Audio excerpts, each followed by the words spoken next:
ay gusto ko lang ipakita sa inyo itong aking pump. Nilaman yung chemotherapeutic medication.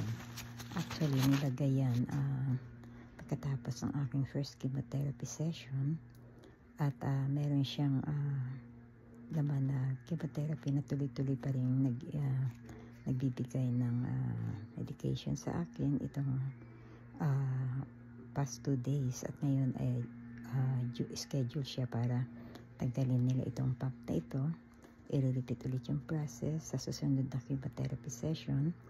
Pagkatapos ng chemotherapy, lalagay nila ulit ito and to run for another 2 days and then tatanggalin nila ulit. So, medyo mahirap kasi dala-dala mo itong nakalagay siya sa pouch para nakasukbit sa katawan mo.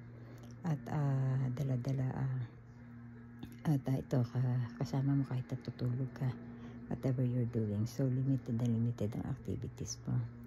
Okay, I'll keep you posted, guys. Keep on praying, keep on trusting, keep on believing in our God who is in control. Thank you.